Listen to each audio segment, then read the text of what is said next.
All right. Hi, everyone. This is going to be a short one here. It's late and I should be going to bed, but I wanted to get this answer out, while it was still fresh. Um, and yeah, sorry about the video title. I know it doesn't really make any sense. Atheism doesn't really have any answers, but it was the best thing I could think of. Anyway, so you may have gathered I'm going to be doing a response to Cameron's recent series of questions for atheists. I think he's done this before, but, or maybe not. I don't know. I feel like he's done this before, but I could be wrong. Um, it's a short video, so I intend a short response. Let's just jump right in.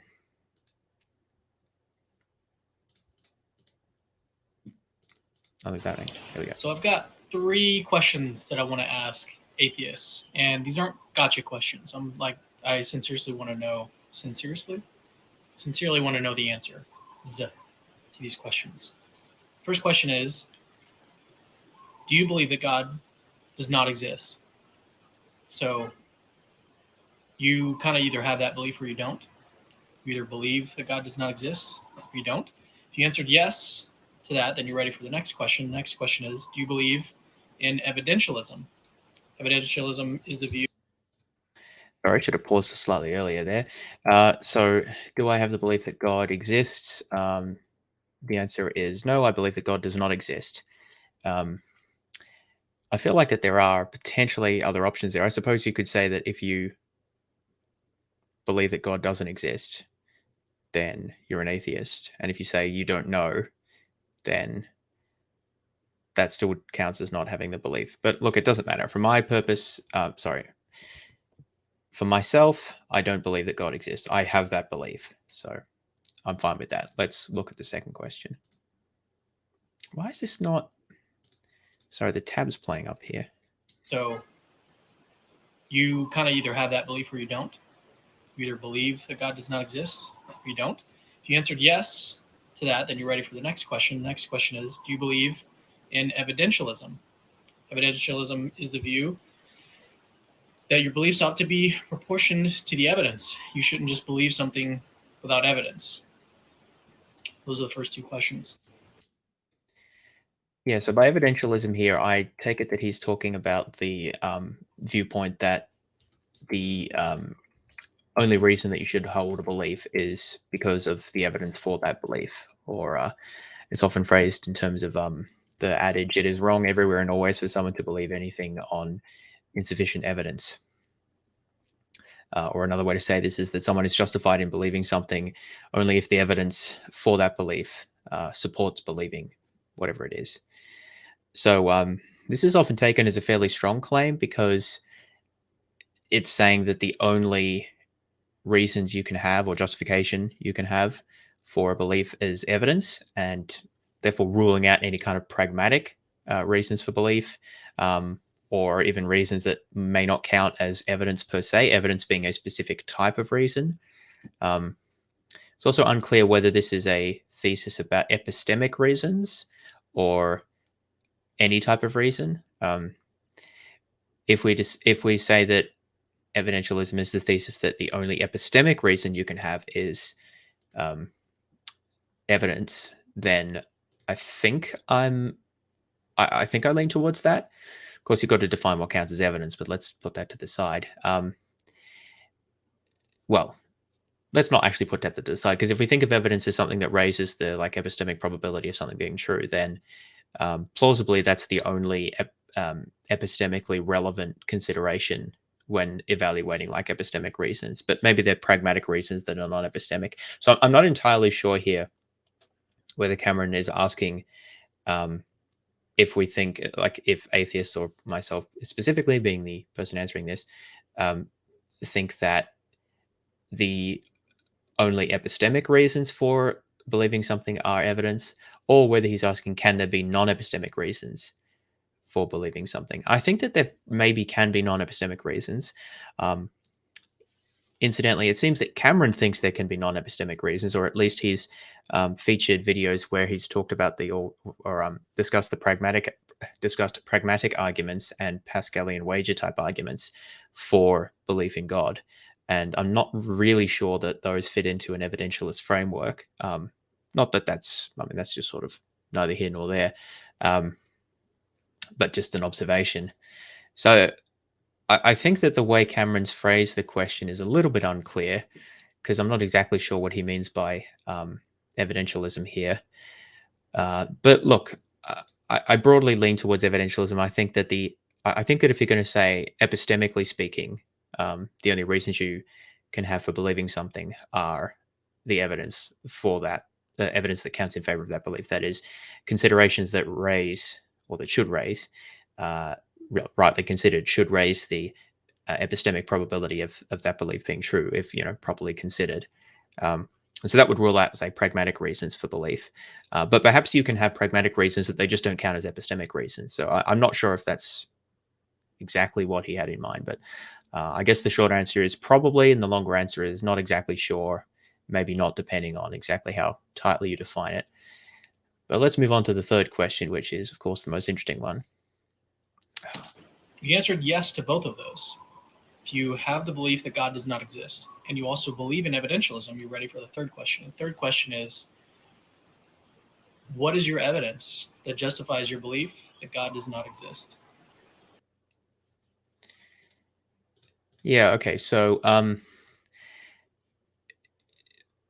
these questions are obviously related, right? Because if there's a belief that God doesn't exist and you also hold that beliefs require evidence to be justified, then obviously there'll be evidence to justify that belief, which is fair enough, and could be asked of anyone who advocates any asserts any proposition. So in terms of evidence that God does not exist, well, this is a well-trodden area. Cameron would, of course, be familiar with pretty much everything that I'm going to say, I suspect. So I don't know how informative this will be, but nevertheless, I guess I can bring myself up a bit bigger now. Nevertheless, I've just outlined briefly some of the reasons that are persuasive for me. Different atheists will, of course, say different things. So I'm only answering for myself and not purporting to answer for anyone else. Also, before I give a brief outline, I'm going to say that I don't think that people like Cameron will find this very persuasive, although, I mean, it's not necessarily supposed to be persuasive, right? This is just an answer to a question about, reasons that I think are, or evidences that I think are compelling.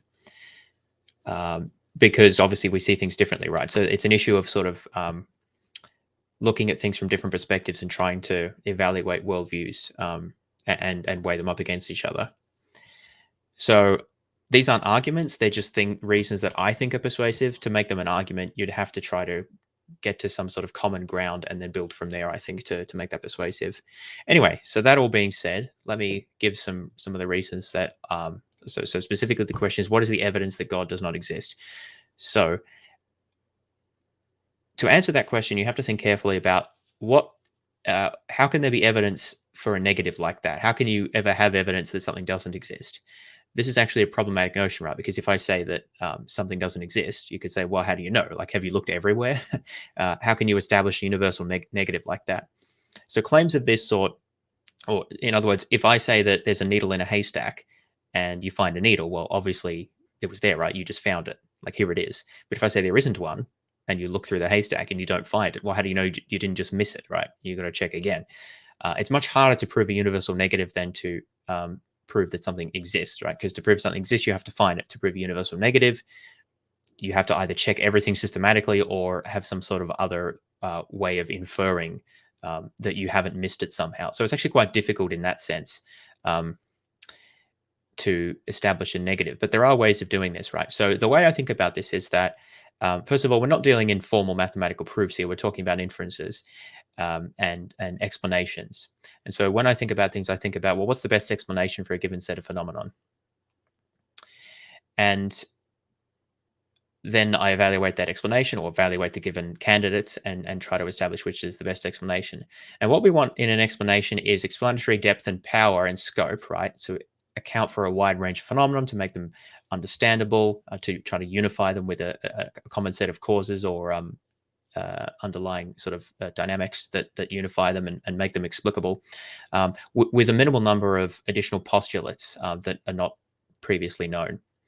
It doesn't matter how complex the explanation is in the sense of how long it takes to explain. Quantum mechanics is quite difficult to explain and hard to understand, but it's a concise simple explanation or parsimonious in the sense that it has fairly few postulates that are not already established. So if you appeal to things that we already know, that doesn't count as a new postulate. It's really the new postulates that count against an explanation, right?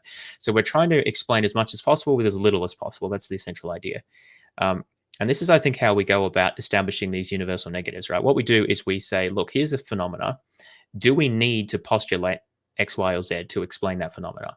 And if the answer is no, like for any particular, for across all phenomena, like we actually don't need X, Y, or Z to explain anything, then I don't think we should believe in it. So let me give a few examples. So we used to believe in phlogiston as a substance that accounted for combustion. We used to believe in the luminiferous ether as a substance that allowed the speed of light to be, that allowed light to propagate through empty space. And we used to believe in elan vital, a vital substance that made the difference between organic matter that was dead and organic living material. These were all, at one point or another, postulated as explanatory entities that fit into a scientific explanation. And of chemistry, physics, and biochemistry, or / biology, respectively. And even further back, we used to think that there were various nature spirits and demons that explained things like mental illnesses and volcanoes and hurricanes and things like that, or even just the seasons and the passage of planets and things like that. Now, these days, we don't think that those things exist anymore. And it's not because that we've proven that they don't exist or like looked over all of the parts of the universe where they could be or something like that. It's because the phenomena that they were postulated to explain have I would argue, been adequately explained by a simpler set of postulates, a better explanation. We have better explanations that don't require the luminiferous ether, that don't require phlogiston, that don't require elan vital, that don't require nature spirits or demons or anything else of the sort, right? So my contention is that the same can be said with respect to God. And by God here, I mean, God of classical theism, omnipotent, omniscient, and all the rest of it, right? Not specifically talking about Christianity or anything like that. So what are some of the things that God has been postulated to explain? Well, the existence of the universe, the fine-tuning of the universe, moral values, miracle claims, of course, depends on exactly which claims you want to postulate, conscious thought, the existence of like the soul or the disembodied minds. These are some of the main candidates. There are others as well, of course. Now, I don't think any of those things require a supernatural explanation. And even further than that, even if we did want to consider supernatural explanations, I think that God, like the omnipotent, omniscient God, is a particularly poor one. And I made this point before. Again, when we're comparing explanations, we want to think about explanatory scope and power against plausibility, which is based on how many new postulates we have to make. Now, most people agree that the external physical material world exists, right? If you get off the bus there, well, then that's a further discussion, right? But most people, and as I understand Cameron, agree with that. So if I say that some particular phenomena is explained by part of the physical world, then that's not a new postulate, right? Like we already know that exists. Maybe I need to postulate that it behaves in a specific way, but that's a lesser postulate, right? Than postulating a whole new different type of substance or thing that behaves very differently. So I think it's reasonable enough, and I think that scientific and ordinary everyday practice fits this, right? To say that we want to prefer an explanation that appeals to natural phenomena over one that appeals to supernatural or unknown phenomena, because that hasn't been antecedently established. Like we kind of don't already know that spirits or magical forces or gods or whatever exist outside of whatever phenomena we're trying to explain, whereas everyone already agrees that the physical material world exists. Atheists and theists and so forth, they agree on that, but they don't agree with the God stuff, right? So if we can explain things with respect to phenomena that everyone agrees on, then I think that that's going to be a simpler explanation. It postulates less stuff that's contested or unknown. And so the issue, therefore, is, are there things that we can't explain by appealing to stuff in the natural world? And if so, can God provide a better explanation? And as I've sort of indicated, I don't think that God can. So a few of the candidates, obviously, would take going through the candidates would take far too long for this video. So I'll just sort of gesture at them. One being, of course, the creation of the universe itself. I don't think that it's necessary to postulate anything outside of material reality to explain the origin of the universe. Of course, whether you think that works depends on how you think about time and causation, which I'm not going to get into here. The arguments that say it must be something supernatural or non-physical or something, I think are speculative and based on extrapolations of intuitions that we shouldn't be confident in. I think there are physical models which are not proven but are illustrative, indicative of something that some of the processes that may have happened, prior to the emergence of sort of space and time as we understand them in some sort of quantum foamy kind of realm. But also, even if you don't like any of those explanations, which granted are conjectural, I don't think God offers a very good explanation, because if God is perfectly good and perfectly knowing and powerful and all of that, it's sort of unclear why God needs or would want to create a universe, like a physical universe, well, any universe, let alone a physical one. It seems that you have to sort of just postulate a reason, or just sort of bite the bullet and say, well, we don't know, but he had a reason. But that doesn't seem a very good explanation to me, because you've just said, well, we don't know why the universe was created. Why was it? We don't know why the universe came into being. Why? Well, because God created it. But why did he create it? I mean, he can do anything, right? Why did he do that particular thing? Well, we don't know. There's no explanation. I don't personally think that that's a very good explanation. It seems to me just replacing one mystery with another. An explanation, you don't have to fully explain an explanation, right? But it should kind of reduce the uncertainty. It should provide more structure and more answers than it adds in, right? So I'm not saying an explanation itself has to be fully explained, but I think that it has to do some explaining. And I don't think God actually does that in the case of the universe. I think that we can just ask as many questions about God as we were asking about the universe. Or to put it another way, I think that in order to account for the phenomena of the universe, you just have to postulate as many phenomena about God or God's intentions or purposes in creating the universe. Why would he want to create a universe? Why a physical universe? Why one with these properties? None of those things seem to be answered unless you just postulate things. And then you've just got as many postulates as things you're trying to explain. And therefore, I don't think it's a very good explanation. It doesn't provide a sort of compression or an overarching sort of reduction in uncertainty. At least it seems to me. And I think similar things can be said about the fine-tuning of the universe, the fact that there's intelligent life and, it can support natural laws and things like that. Again, it's not sort of clear that we need a supernatural explanation here, given that it's sort of unclear what the range of possibilities are, especially if we consider different possible laws of physics beyond simply just changing the physical constants. Over what space of possibilities are we considering? How many of them would have intelligent life? I don't think anyone knows this. It's highly speculative. We don't know if it's even possible for the constants or the laws of nature to be different. That's also speculation. We don't know if there maybe are multiple universes in some form. That's speculative, but we don't know.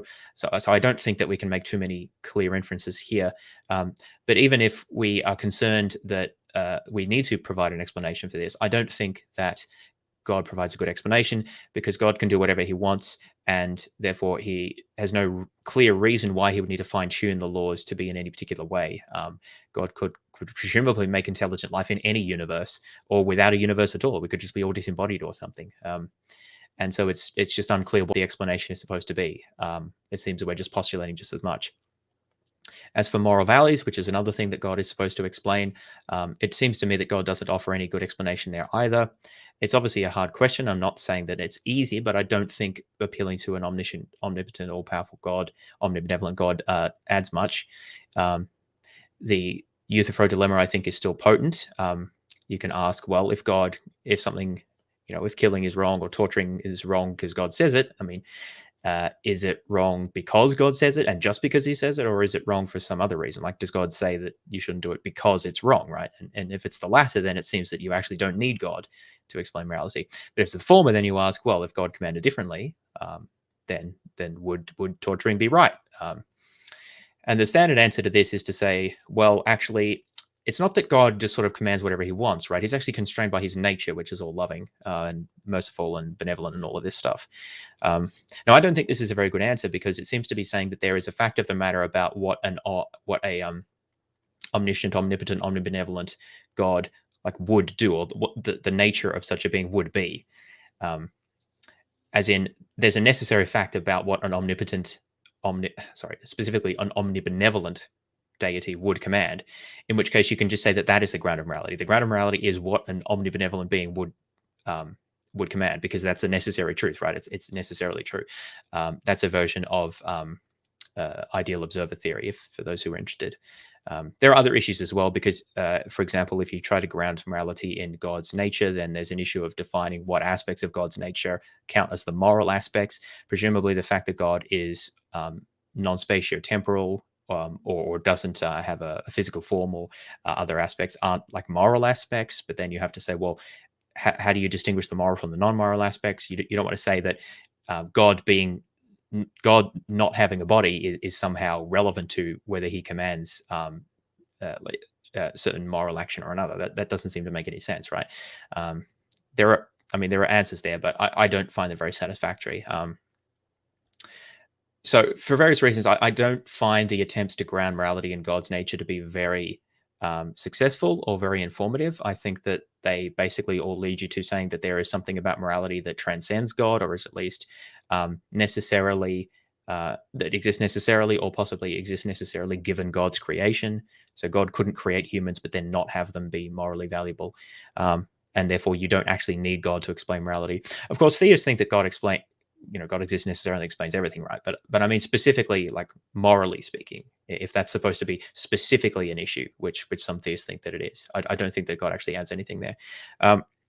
So these are sort of some of the three big things that God is supposed to explain, right? About origin, nature of the universe, and the moral side of reality.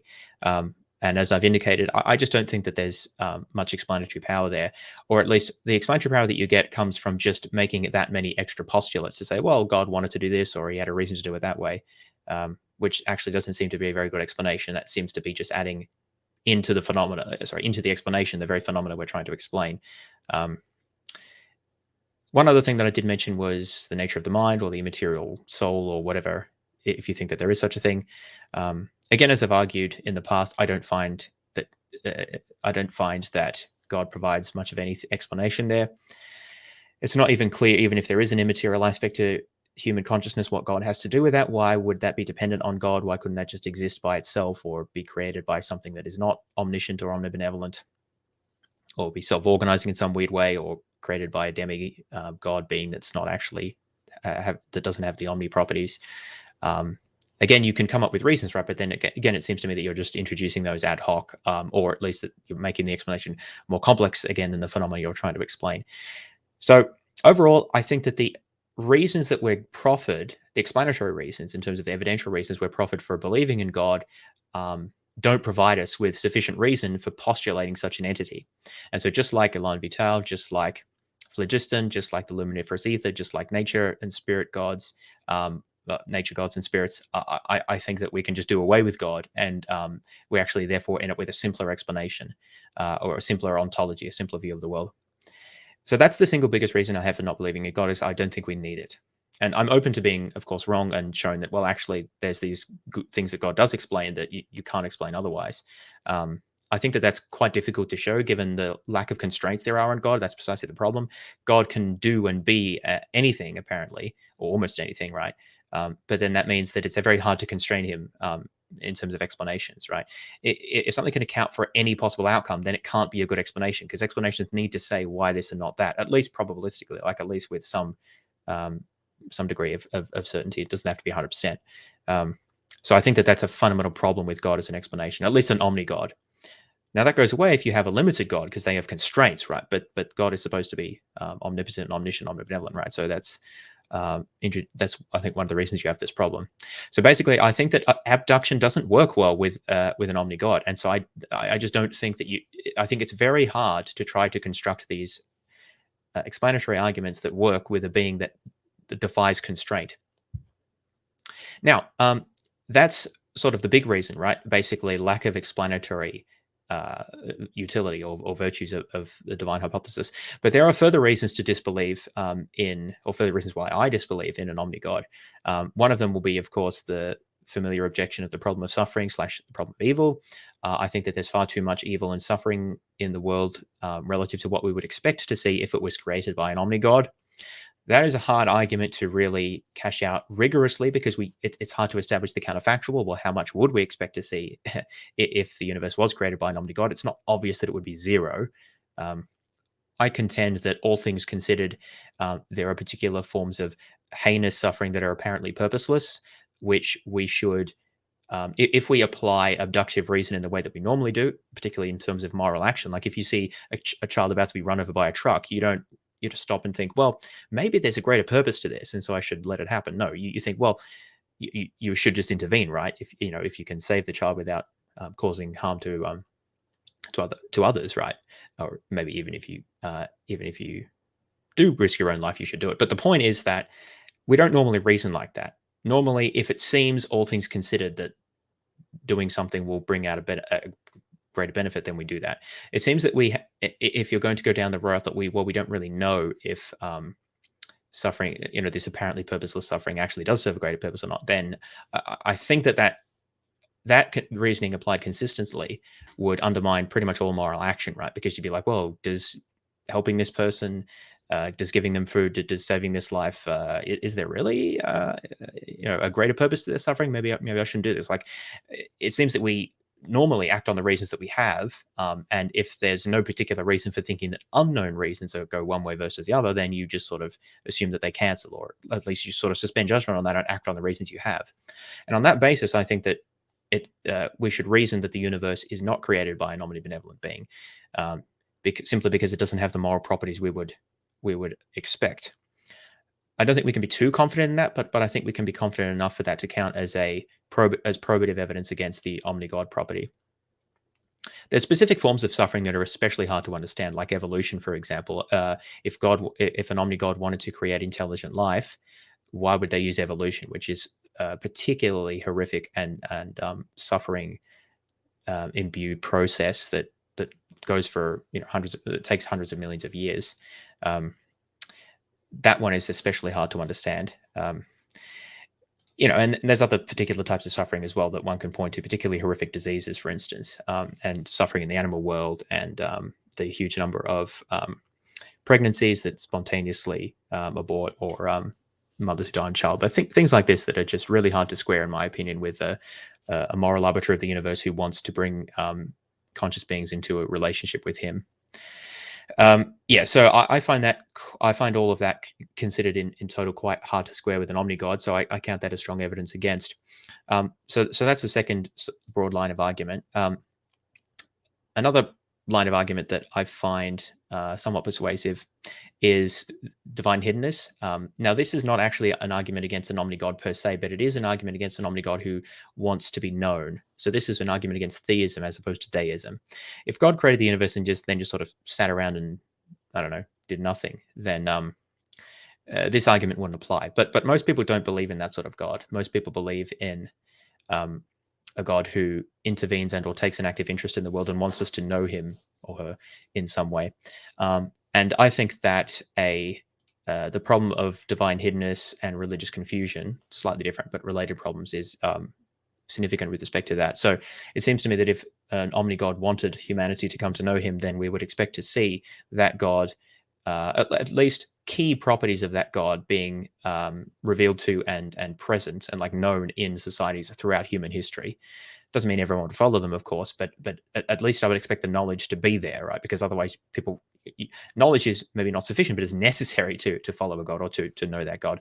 And while people throughout human history have believed in some sort of supernatural forces, almost all, if not all, societies, the idea of a single omnigod is certainly not ubiquitous throughout human history. And different societies have had very different beliefs about the nature of the divine. It's not even clear that all had a nature of the divine in the way that we think about it. Nature spirits seem to be pretty common, but an omnigod type of conception is I think, historically fairly novel.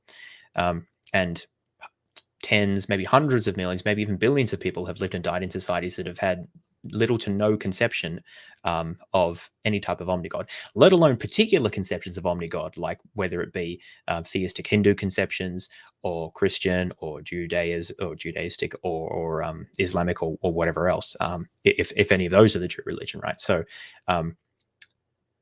this doesn't appear to be the sort of world I would expect if there was an omnigod who wanted us to know about him and relate to them. Again, I suppose that maybe there's some forms of God who want us to know them, but only in a very sort of diffuse way. So nature, spirit worship kind of counts, ancestor worship sort of counts, Hinduism and Islam and Christianity would all kind of count. But first of all, not many religious people believe that. And second of all, it seems a little ad hoc to me and a bit confusing because all of these conceptions of the divine are extremely different, and it's not even clear that they refer to the same thing. So again, this is not decisive because you can always say, well, God has his reasons for not doing it the way you expect. But again, I think that I mean, especially for proselytizing religions who want to spread their religion, they seem to be committed to the claim that it's sort of better to bring people into a knowledge of their religious belief to give them the opportunity.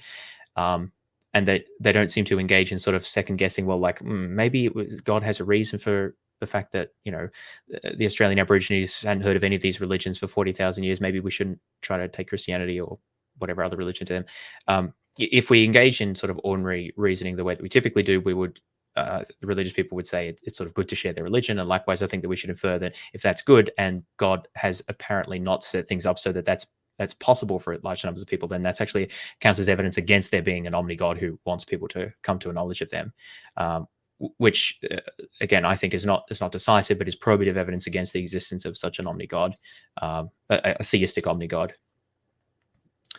So those are three broad reasons. I've talked about lack of explanatory power, which is sort of a very broad argument, and I've talked about problem of evil, suffering, and the problem of divine hiddenness and religious confusion. There are other arguments as well, such as the fact that God seems to be quite a poorly defined concept. This is, again, quite difficult because every theist will give you a different explanation of what they mean by God, and you can't possibly look at all of them. But some of the aspects of God, for example, the nature of him being an immaterial mind, I find very hard to even comprehend what that might mean, especially an immaterial mind that knows everything. There's the issue of what omniscience means, like what types of knowledge account there, and distinguishing proposition from experiential knowledge, and how God can have all of those types of knowledge despite being disembodied. And the issue with how God can be omnibenevolent, despite the fact that there seem to be many things that like God can't do, or at least doesn't do, I suppose, depending on how you look at it. And the fact that we ordinarily think of people being praiseworthy insofar as they overcome obstacles, or sacrifice things to help others, but God can't do any of those things. So how can he have those? How can he have those virtues? Again, theologians always have things to say about these, but at least sort of prima facie, without becoming an expert on every possible theological school, that these issues are hold some merit for me. Again, they're not decisive, but I think there are lots of things that it's sort of hard to understand about how God could work, and how to understand these properties, especially if you look at particular conceptions of theism. So those are just broad conceptions, right? But if you want to go to the Christian doctrines of incarnation, and the Trinity and so forth, then I think you have even more problems, of things that just are really hard to understand. But we'll leave that because Cameron did not specifically ask about Christianity, so I don't want to go too far there. I just wanted to illustrate that there are, I think, further problems. So that's the sort of fourth general line of argument, which is the sort of poorly defined or potential lack of clarity with respect to what we're even talking about when we talk about God.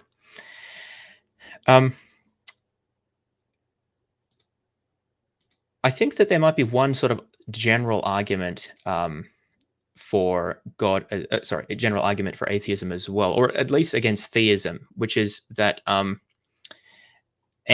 particular religious traditions appear to be not, to me, obviously this is a somewhat of a subjective thing, but appear to be the product of human development and cultural evolution and sociological factors, and cultural change and so forth over time.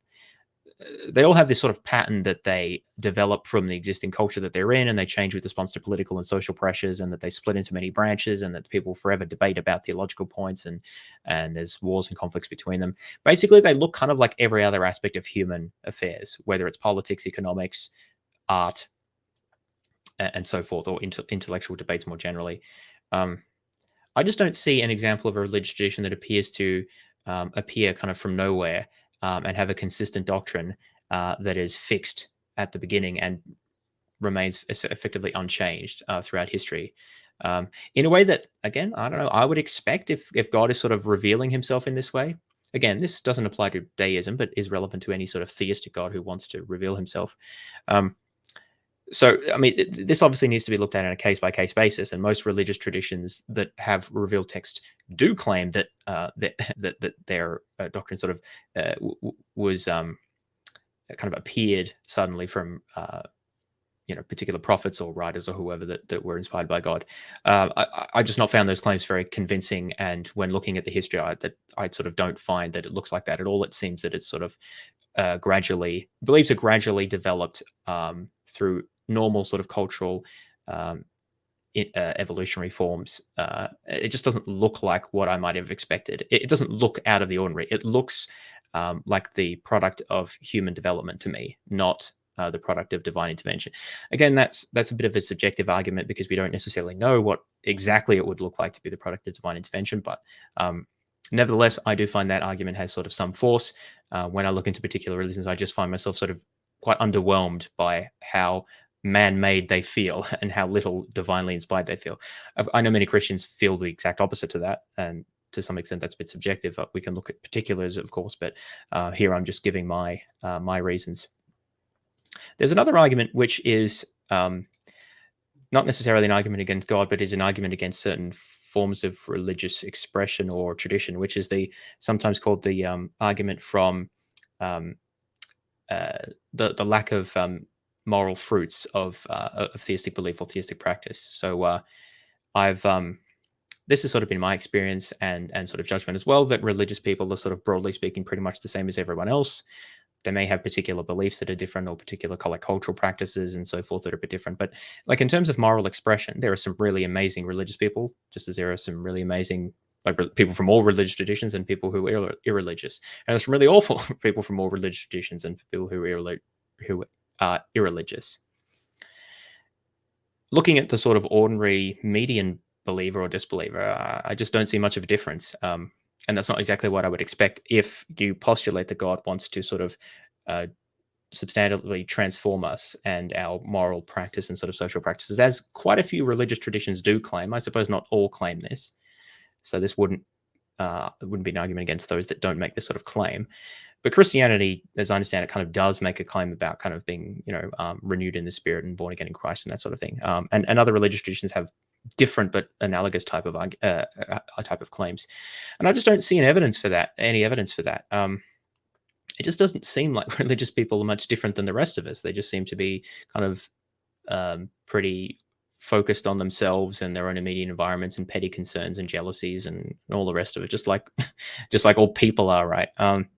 Is this what we'd expect if an omnibenevolent God was kind of changing their hearts and making them something fundamentally different? I just don't think it would be.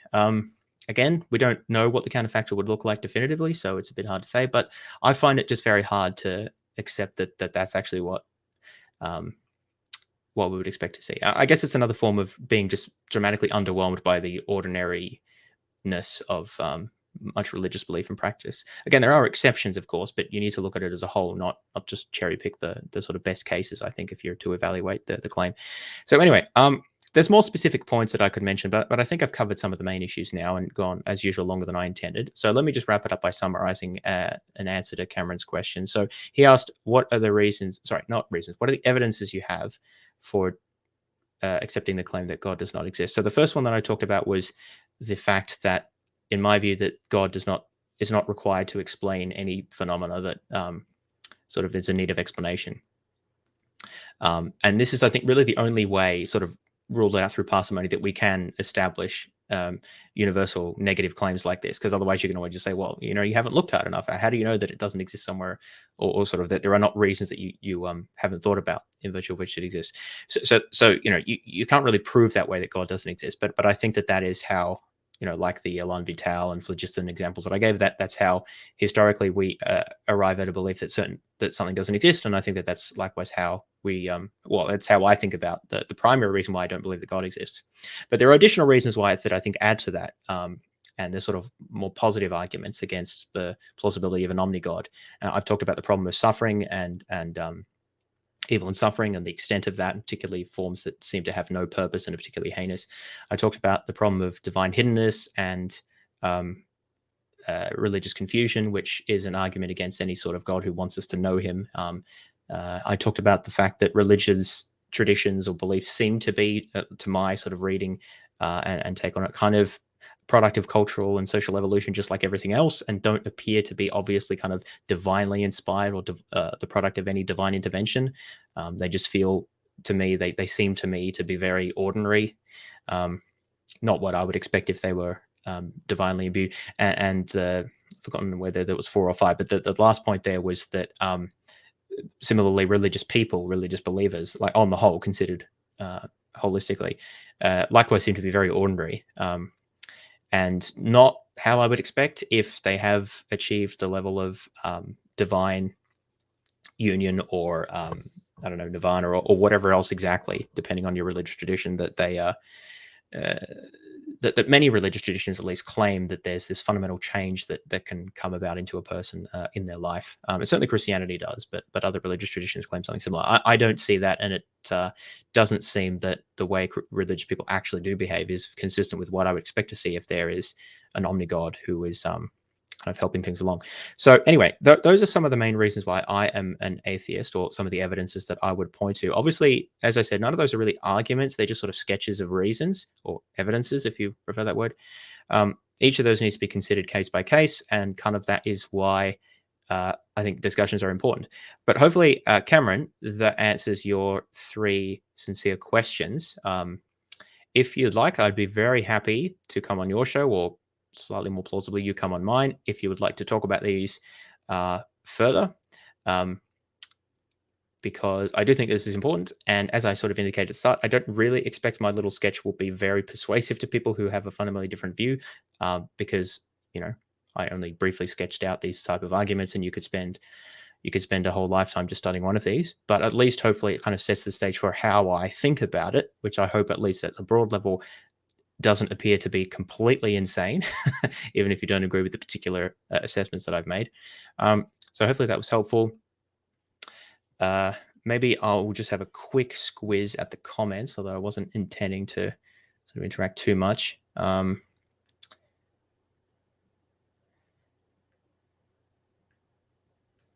Sorry, just having a quick look through the comments here.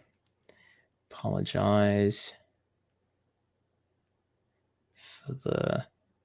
Geez, how are there so many comments? There usually aren't this many. Maybe it's the timing.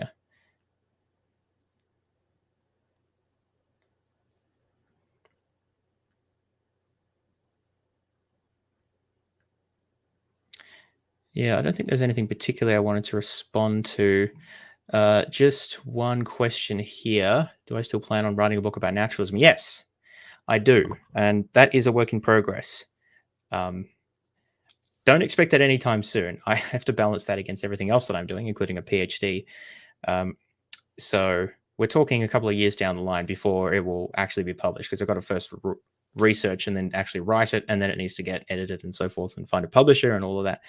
But it will come to fruition at some point. And there I'll be able to make a bit of a stronger articulation for sort of some of these points and how I see things. But yes, that's something to look forward to. I don't think that there are enough books that are aimed at a popular level, or at least, you know, sophisticated kind of popular level, that actually try to actively argue for naturalism. So that's kind of what I'm hoping to do, considering some of the key issues in philosophy, like morality and epistemology and philosophy of mind, stuff like that, present a naturalist view and some reasons in favor of it. Yeah, anyway, so that is coming up at some point. Thanks everyone for listening. Again, Cameron, hope you found these answers interesting. Feel free to join me on my channel sometime if you want to chat about them in more detail. Take care, everyone, and stay safe. Talk to you next time. Bye.